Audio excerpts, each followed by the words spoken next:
India गठबंधन को बड़ा झटका लगा है। ममता बनर्जी ने कांग्रेस पर निशाना साधा। पश्चिम बंगाल में अकेले चुनाव लड़ेंगी ममता बनर्जी। मेरा प्रस्ताव नहीं माना गया। ममता बनर्जी ने कहा कि मेरा प्रस्ताव नहीं माना गया। बंगाल में किसी के साथ कोई तालमेल नहीं है। कांग्रेस से कोई बात नहीं हुई। कांग्रेस ने यात्रा की सूचना भी नहीं दी।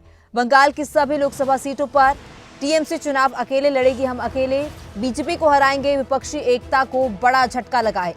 तो ये बड़ी खबर है। विपक्षी एकता यानी इंडिया गठबंधन को बड़ा झटका लगा है। ममता बनर्जी की ओर से लोकसभा चुनाव में अकेले चुनाव लड़ने का जो है ऐलान कर दिया गया। अकेले ही टीएमसी जो है चुनावी मैदान में उतरेगी।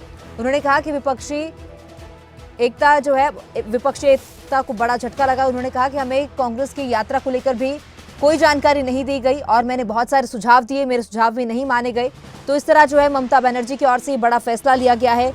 अब इंडिया गठबंधन पर खतरा मंडरा रहा है। विपक्षी इंडिया गठबंधन को पश्चिम बंगाल में तगड़ा झटका लगा है। मुख्यमंत्री ममता बनर्जी ने एकला चलो का नारा देते हुए ऐलान कर दिया है कि टीएमसी लोकसभा चुनाव अकेले लड़ेगी।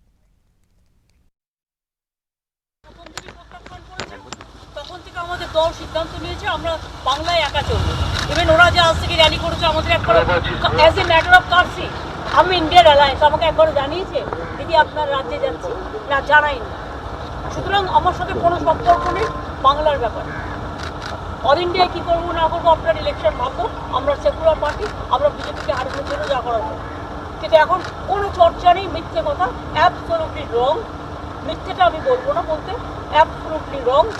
কোনো কাগজ এটাকে নিয়ে পলিটিক্স করছে, এটা রং।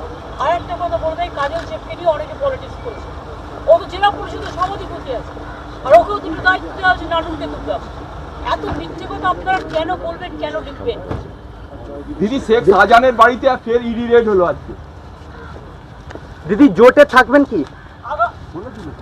কারো নিজের একার নয়, রিজিওনাল পার্টিগুলো আমরা এক থাকবো। আমরা তো বলেছি 300 সিটে একা লড়াই করুক, রিজিওনাল পার্টি বাদ বাকি সিটে লড়াই করবে, সেখানে ইন্টারফেয়ার করবে না। সেখানে যদি ইন্টারফেয়ার করে তাহলে সেখানে আমরা বুঝবো। और इसी पर ज्यादा जानकारी के साथ हमारे संपादक नासिर कुरैशी हमारे साथ लाइव जुड़ चुके हैं। नासिर, इंडिया गठबंधन को एक बड़ा झटका लगा है। ममता बनर्जी की ओर से अकेले चुनाव लड़ने का ऐलान कर दिया गया है। उन्होंने कहा कि मैंने कई सारे सुझाव दिए थे, मेरे सुझाव नहीं माने गए।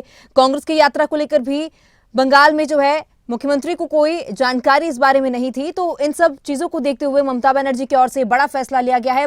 इंडिया गठबंधन पर लोकसभा चुनाव से पहले ये बड़ा खतरा मंडरा रहा है। और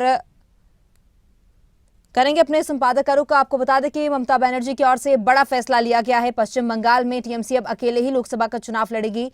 ममता बनर्जी ने कांग्रेस पर निशाना साधा और ममता बनर्जी की ओर से जो है एकला चलो का नारा देते हुए अकेले ही लोकसभा का चुनाव लड़ने का ऐलान किया गया है। तो इंडिया गठबंधन को जो है ये बड़ा झटका लगा है। और एक बार फिर आपको सुनाते हैं ममता बनर्जी की ओर से क्या कुछ कहा गया है।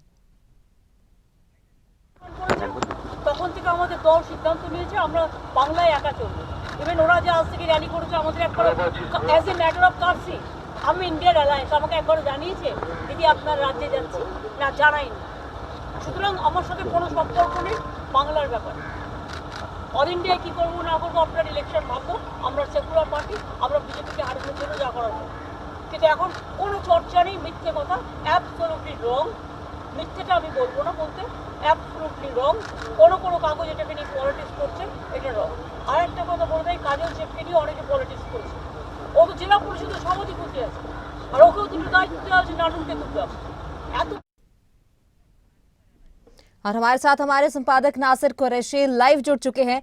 नासिर, इंडिया गठबंधन को विपक्षी एकता को ये बड़ा झटका लगा है। लोकसभा चुनाव से पहले ममता बनर्जी की ओर से अकेले चुनाव लड़ने का ऐलान कर दिया गया है और कांग्रेस पर उन्होंने निशाना साधा। कहा कि उन्होंने कई सारे सुझाव दिए थे लेकिन उनका कोई भी सुझाव नहीं माना गया। कई सारी चीजों का हवाला देते हुए उन्होंने ये बड़ा फैसला लिया है। बिल्कुल तमन्ना, अगर बात की जाए ममता बनर्जी का ये बयान वाकई में इंडिया गठबंधन के लिए एक झटका ही माना जा रहा है, क्योंकि सीटों का बंटवारा इंडिया गठबंधन के लिए एक सबसे बड़ा सवाल बना हुआ था कि क्या ये आसानी से कर पाएंगे। और कुछ राज्य ऐसे थे जिनको लेकर पहले से ही काफ़ी चर्चाएं थीं कि यहाँ पर सीट बंटवारे को लेकर बहुत ज़्यादा मुश्किलों का सामना करना पड़ सकता है। पश्चिम बंगाल उसमें से एक था, उत्तर प्रदेश, महाराष्ट्र और हम बिहार की बात करें तो वहाँ पर भी। और इन राज्यों में जिस तरह की तस्वीरें निकलकर सामने आ रही थी उसकी एक तस्वीर अब ममता बनर्जी का ये बयान निकलकर सामने आ चुका है। ममता बनर्जी 2 सीटों से ज्यादा कांग्रेस को पश्चिम बंगाल में देने के लिए तैयार नहीं है। पिछले चुनाव में कांग्रेस ने, पिछले लोकसभा चुनाव में कांग्रेस ने 2 ही सीटें जीती थी। वहां पर 42 सीटों में से 22 सीटें ममता बनर्जी ने जीती थी और 18 सीटें बीजेपी ने जीती थी। ममता बनर्जी ने एक और बात कही कि हम 300 सीटों पर उनका साथ देने के लिए तैयार हैं, लेकिन हम यहां पर अकेले बीजेपी को हराने में सक्षम हैं। जिस बीजेपी को हराने के लिए, जिस एनडीए को हराने के लिए इंडिया गठबंधन का गठन किया गया, इंडिया गठबंधन बनाया गया और यह कहा गया कि हम सब अपने आप को पीछे रखकर बीजेपी को हराएंगे, क्योंकि हम देश के लोकतंत्र को बचाने की कोशिश कर रहे हैं। लेकिन अभी सीटों का बंटवारा इन सभी पार्टियों के लिए मुश्किल बना हुआ है। कांग्रेस की यात्रा को लेकर भी उन्होंने सवाल उठा दिए कि कांग्रेस की यात्रा जो पश्चिम बंगाल में पहुंचेगी तो उसको लेकर भी उनके पास कोई जानकारी नहीं, और वो सवाल करें कि क्या ये गलत नहीं है, क्या उन्हें बताना नहीं चाहिए। तो यहां से शुरुआत इस तरह की फिर से हो रही है। इससे पहले हम उत्तर प्रदेश में देख रहे थे, अखिलेश यादव भी अड़े हुए थे। वो कह रहे थे कि भाई कांग्रेस को तो ज़्यादा सीटें देने का मतलब ही नहीं है, कांग्रेस वहां पर 10 सीटों की बात कर रही थी। पश्चिम बंगाल में कांग्रेस 10 से 12 सीटें मांग रही है। ममता बनर्जी कह रही है कि सिर्फ 2 सीटें हम आपको देंगे। तो यहां से सारी चीजें आ रही है। एक तरफ एक और राजनीति इस वक्त चल रही है देश में। जिस तरह से कल केंद्र सरकार की तरफ से कर्पूरी ठाकुर को, जो बिहार के मुख्यमंत्री रह चुके हैं, मरणोपरांत उनको भारत रत्न दिए जाने का ऐलान किया गया है, उसके बाद से और एक सियासत का नए सिरे से माहौल गरमाने लगा है। नीतीश कुमार को लेकर बातें हो रही हैं। तो बहुत सारी चीज़ें इंडिया गठबंधन के फिलहाल हक में नहीं जा रही हैं और ये एक बड़ा झटका ममता बनर्जी का ये बयान। और दूसरी बात यह है कि अधीर रंजन चौधरी भी लगातार ममता बनर्जी को लेकर सवाल उठाते रहे, उन पर निशाना साधते रहे। उन्होंने तो ये तक कह दिया कि ममता बनर्जी नरेंद्र मोदी के साथ मिली हुई हैं। हालांकि राहुल गांधी की तरफ से इस तरह की खबरें आई थी कि उन्होंने अधीर रंजन चौधरी को कहा है कि इस तरह की बयानबाजी न करें। तो जिस तरह का माहौल पश्चिम बंगाल में गरमाया हुआ है, ये शुभ संकेत नहीं है आने वाले भविष्य में इंडिया गठबंधन के लिए। जी नासिर, बिल्कुल। तो इंडिया गठबंधन पर जो है खतरा मंडरा रहा है, वो भी ठीक लोकसभा चुनाव से पहले। और अधीर रंजन चौधरी की ओर से पहले भी कहा गया था कि टीएमसी को जो करना है करे, हमें टीएमसी की भीख नहीं चाहिए।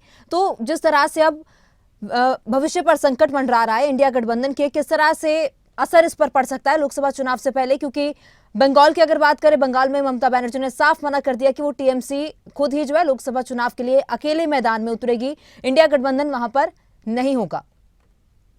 देखिए, ऐसा है कि अभी उन्होंने अकेले चुनाव लड़ने का तो ऐलान किया है, लेकिन इंडिया गठबंधन को लेकर कोई बात नहीं कही है।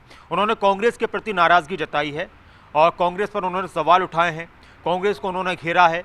लेकिन इंडिया गठबंधन को लेकर कि किस तरह से चीज़ें बढ़ेंगी, चीज़ें रहने वाली हैं, उसको लेकर कोई उन्होंने नाम लेकर बयान नहीं दिया है। लेकिन हाँ, एक चीज़ ये हुई है कि उन्होंने ये कहा कि पश्चिम बंगाल में कांग्रेस और लेफ्ट पार्टियां ये हावी होने की कोशिश कर रही हैं और वो ऐसा नहीं होने देंगी।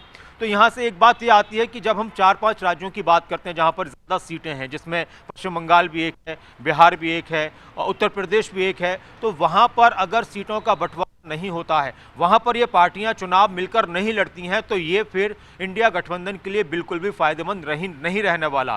क्योंकि 80 सीटें उत्तर प्रदेश में है, 42 सीटें पश्चिम बंगाल में है, तो ये मायने रखती हैं चीज़ें। और यहाँ पर इन लोगों को, इंडिया गठबंधन के दलों को यहाँ पर सीटों का बंटवारा बेहतर तरीके से करना होगा। अगर ये चुनाव यहाँ पर मिलकर लड़ते हैं तो बीजेपी को कहीं ना कहीं टक्कर दे सकते हैं। लेकिन सबसे बड़ी बात यह है कि इस वक्त देश में जिस तरह से राम मंदिर की प्राण प्रतिष्ठा हुई, उसके बाद भी एक माहौल गरमाया हुआ है। और उत्तर प्रदेश की अगर हम बात करें तो वहाँ के हालात तो ऐसे लग रहे हैं कि यहाँ पर बीजेपी के लिए कोई मुश्किल नहीं आने वाली 2024 के चुनाव में।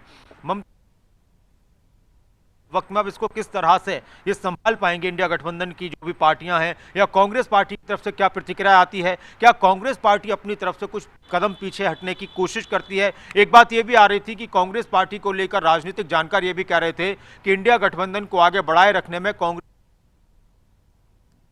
और जी नासिर, बहुत शुक्रिया तमाम जानकारी के लिए।